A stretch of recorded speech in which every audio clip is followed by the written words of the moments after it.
I've noticed something kind of fascinating. European guys and Latina women, they just click. No matter where you go, it's like they're drawn to each other, and honestly, they make an amazing match every time. It all started with an Instagram reel. I was in my Berlin apartment in the middle of January, freezing, 2 blankets deep. I hadn't seen the sun in what felt like a month. I was just mindlessly scrolling when I saw this video. Salsa music, bright buildings, a girl in a sundress laughing as she danced barefoot on the beach. The caption said, 10 hidden gems in Cartagena. I didn't even finish it. I opened a new tab and bought a plane ticket. The plan? 7 days of no work, no responsibilities, and no dating app small talk. Just heat, street food, and some much-needed color in my grayscale life. By the time I landed in Cartagena, I was already sweating through my linen shirt. The air smelled like mango, diesel, and ocean. Street musicians played from every corner. People smiled, like, actually smiled. It was a different world, and it felt like exactly where I was supposed to be. I dropped my bags at a tiny hostel in Gethsemane and wandered out. I got hustled into buying a bracelet, watched a guy breakdance in the street, and had a coconut in my hand before noon. I was in full tourist mode, sunburned, underdressed, and loving it. And that's when she walked into my life. Literally, she was leaving a cafe just as I was walking in. I held the door open. She smiled and said something in Spanish. I gave her a dumb nod, not understanding a word. She tilted her head like, "Really?" Then grinned. "You're not from here," she said. "Nope. German-American. Just landed yesterday." She laughed. "You're in the tourist part." "Is there another part?" That got a full laugh out of her. Then, she gave me her number. Her name was Camilla. She typed it into my phone with coral-painted nails and said, "Text me if you want to see the real Cartagena." I texted her before I finished my smoothie. Our first hangout was an experience. Between my broken Spanish and her patchy English, it felt like we were reenacting scenes from a silent film. We used Google Translate like it was a third wheel, pointing, gesturing, laughing when we got it completely wrong. But somehow, it worked. She took me to this tiny local beach, no tourists, just locals eating grilled fish under palm trees. She introduced me to bandeja paisa, a plate so huge it needed its own zip code. She taught me how to dance salsa, even though I moved like a malfunctioning robot. But she didn't care. She just smiled, grabbed my hands and pulled me in closer every time I messed up. I couldn't believe how easy it felt. No pretense, no games, just connection, in its rawest form. Back home, dating always felt like a performance. Be funny, but not too funny.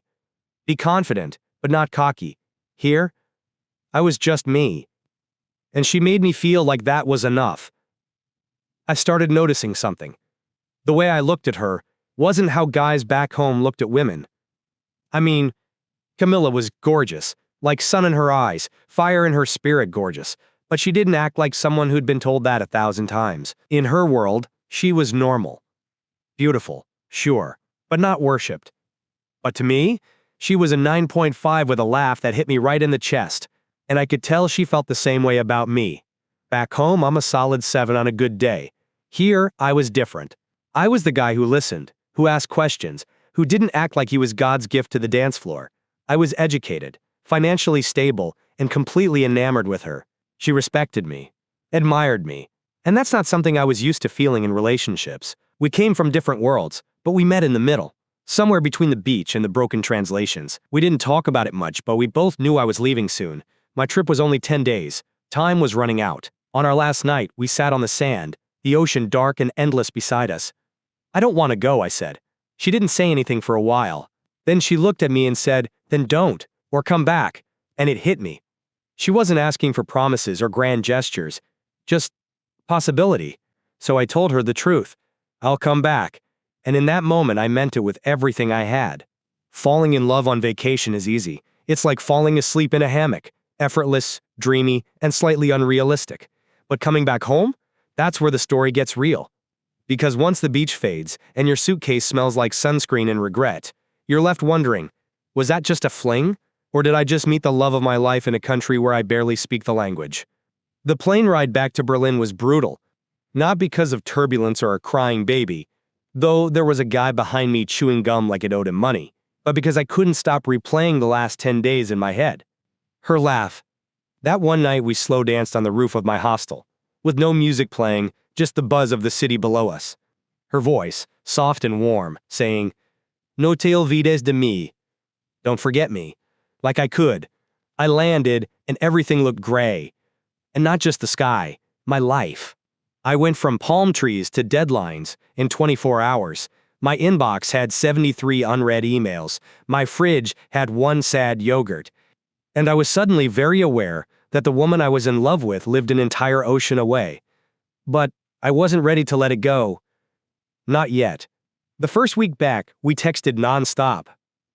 Like teenagers, half emojis, half broken grammar.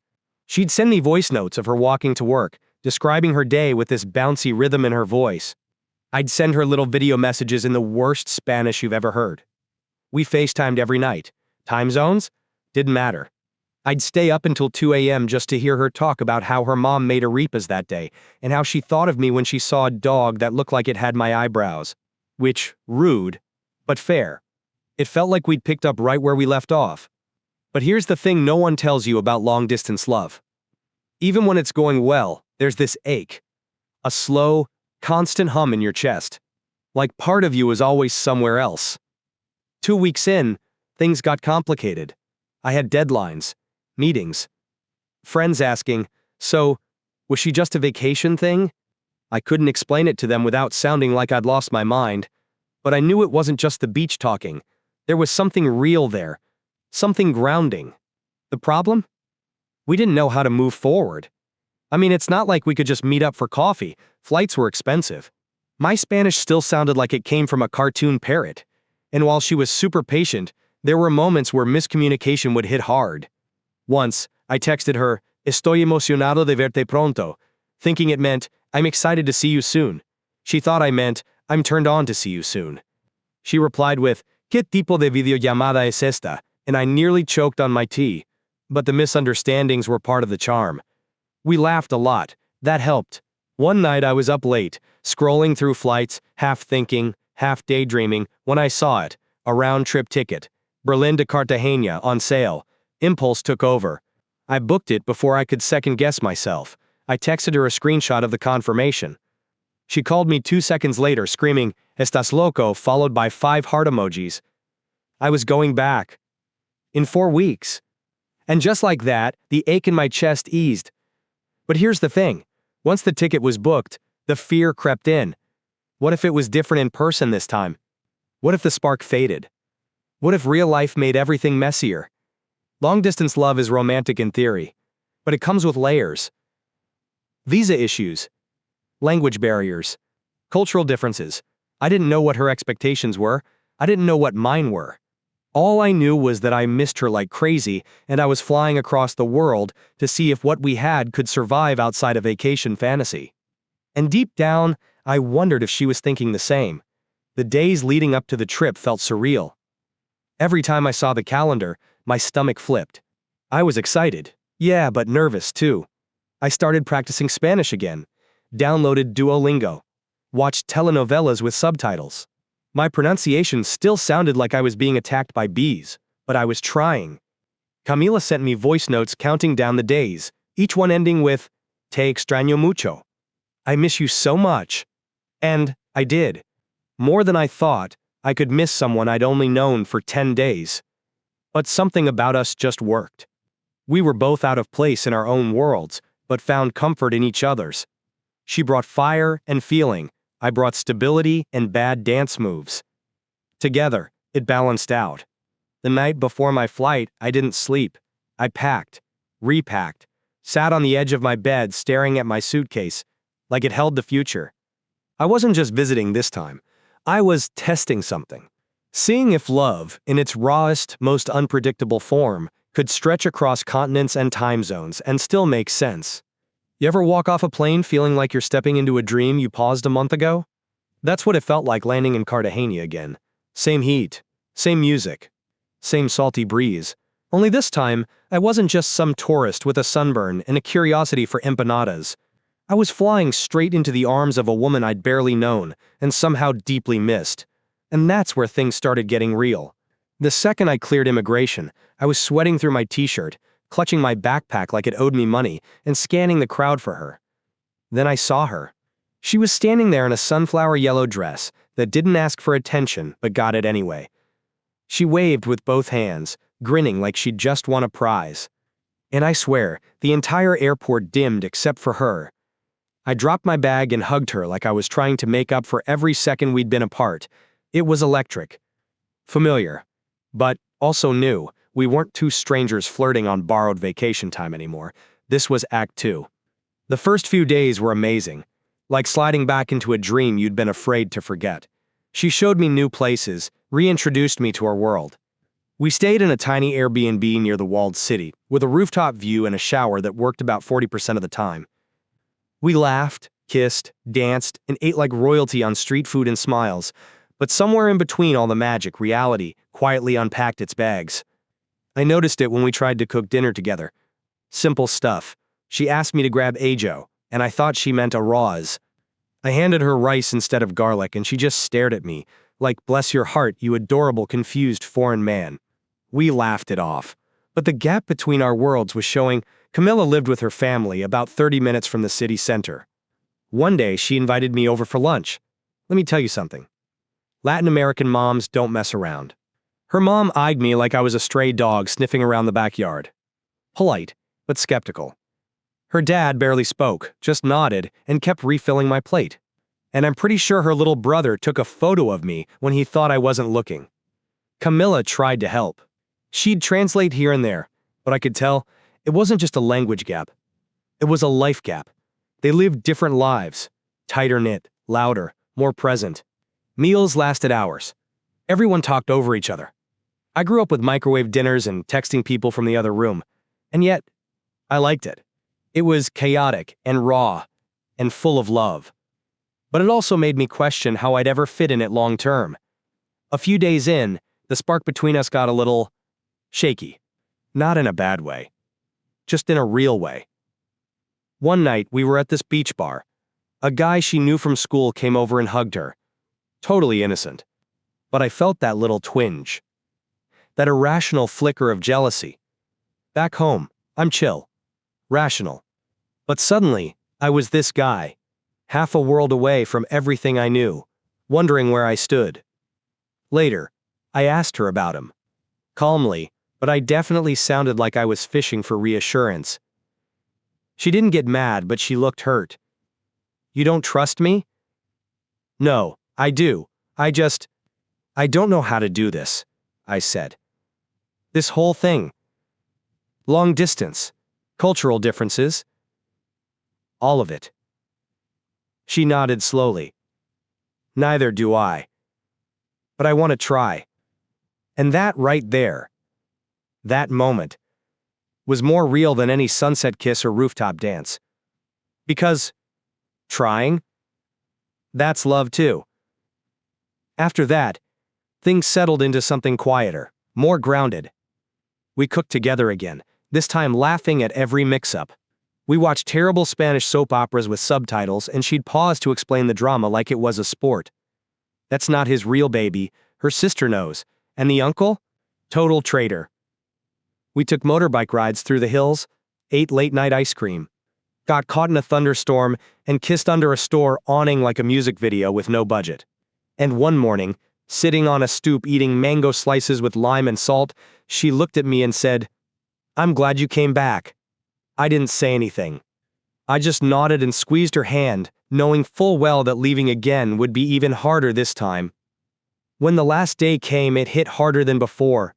She drove me to the airport. We didn't talk much, just held hands in the back of the taxi like two people trying to memorize the way it felt. At the gate, she gave me a hug that could have cracked ribs, pulled back, smiled with wet eyes. "Don't forget me," she whispered. Same words as before. But this time, I didn't promise I'd come back. I looked her in the eyes and said, "What if you come to me?" Her eyes lit up. "Germany?" I nodded. And just like that, we weren't just surviving distance, we were making a plan. When she finally stepped off that plane in Germany, wearing a jacket 2 sizes too big and looking around like she'd just landed on the moon, I realized something. This time, I wasn't the one out of place. The roles had flipped. Now she was the fish out of water, and I was about to find out if love could handle being on my turf. It took 3 months to get her visa approved. 3 months of paperwork, embassy visits, and me trying to write an invitation letter that didn't sound like I was kidnapping her. But finally, it happened. Camilla was coming to Berlin. I stood at the airport with a little cardboard sign that said La Jefa, because it made her laugh once, and honestly, it was better than just standing there nervously clutching flowers like a rom-com extra. When she walked through those arrival doors, tired but glowing, I swear the airport lights dimmed again, same as last time, only this time, she was on my side of the world. First thing she said after we left the airport? "Why is it so quiet here? Is everyone okay?" "Welcome to Berlin, baby. Land of introverts and emotionally distant eye contact." I took her to my apartment, a small but cozy place in Kreuzberg, and she looked around like she was inspecting a museum. She touched my coffee machine like it was a spaceship. "Where's the blender?" "We don't really blend stuff here." She frowned like that was personally offensive. Then came the food. She liked German bread, dense, crusty and serious, like it pays taxes. But she missed flavor. By day 3, she whispered, "Everything tastes a little gray." And she wasn't wrong. Introducing your Latina girlfriend to your very German parents is like introducing salsa music to a library. It's not bad, it's just loud, where it's usually quiet. Dinner started polite. My mom served roast pork and potatoes. Camilla complimented everything, even though I could tell she was craving rice and spice. Then my dad, being peak dad, asked, "So are you two thinking about how this arrangement might work long term?" Camilla blinked, smiled, then looked at me like, "What is he asking?" I translated. Her response? "Love is not an arrangement," she said in the most graceful Spanish possible. Didn't even need Google Translate to get the message across. Awkward silence. Then my mom broke it by asking if Camilla wanted dessert. She did, twice. Berlin humbled her in ways she didn't expect. People didn't greet each other with kisses on the cheek. Strangers didn't talk on the train. Even dogs looked serious. She tried her best, though. Downloaded a German phrase book. Practiced in front of the mirror. Once she proudly said, "Ich bin heiß" to my neighbor, thinking it meant, "I'm hot" as in temperature. Spoiler, it doesn't. It means, "I'm hot" in the bedroom sense. He avoided eye contact for a week, but even through the hiccups, she stayed curious. She wanted to learn. She wanted to understand my world the same way I'd tried to understand hers, and that meant the world to me. At night, we'd lie in bed and talk about the future. Not with Pinterest boards and Pinterest weddings, just real stuff. Could she see herself living in Europe? Would I ever want to live in Colombia? We didn't have answers. But the fact that we were asking meant we were already building something. Something messy, weird, occasionally mispronounced, but strong. Her visit flew by. And on her last night, we took a walk by the Spree River. The city lights reflected in the water. It was freezing. She was wrapped up in my jacket, nose red from the cold. "You really live in this?" she asked. "Yep, 8 months of the year." She shook her head. "You must really love me to leave sunshine for this." I didn't answer. I just kissed her on the forehead and held her tighter. Because, yeah, I really did. Love stories don't always end at the airport. Sometimes, they begin there. With a long hug and an even longer wait to see each other again. We weren't breaking up. We were stretching, bending, building something in between two worlds. Not hers, not mine, ours. The morning she flew back to Colombia, Berlin looked like it was grieving with me. Gray skies, slow rain. Even the birds seemed too depressed to chirp. We sat at the gate, arms locked, her head on my shoulder saying very little.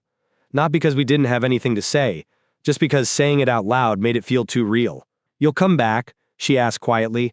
"Yes," I said. No hesitation. "Soon?" I smiled. "Not soon enough." But yes.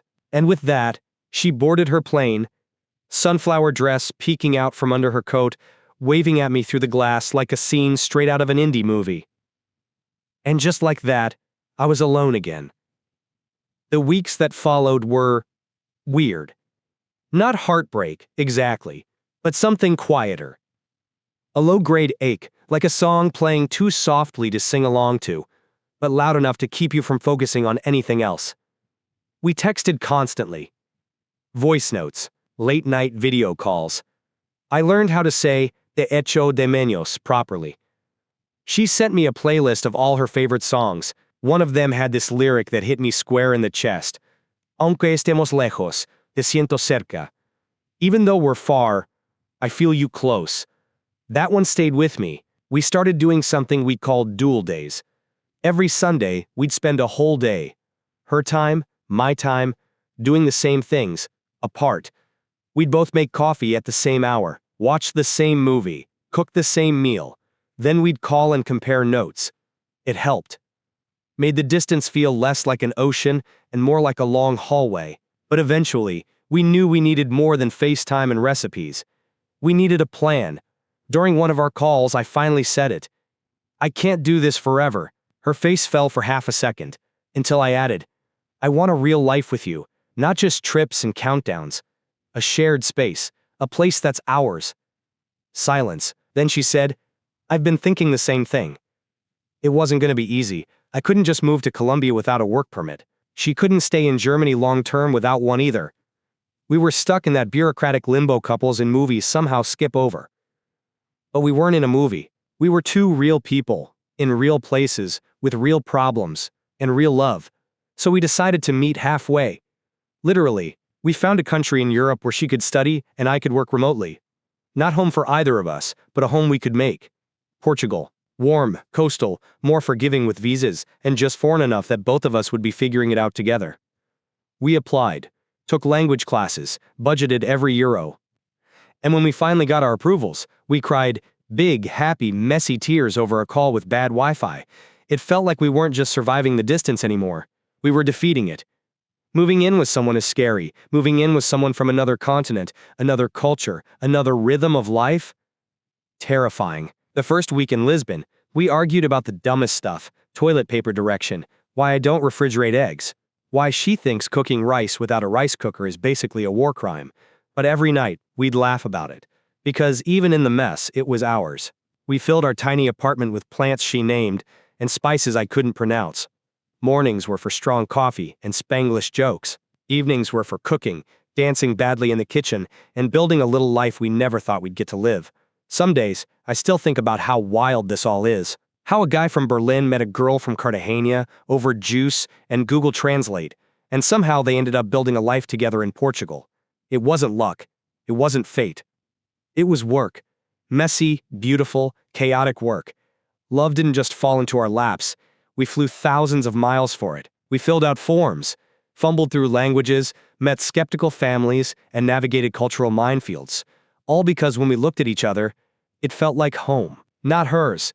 Not mine. Ours.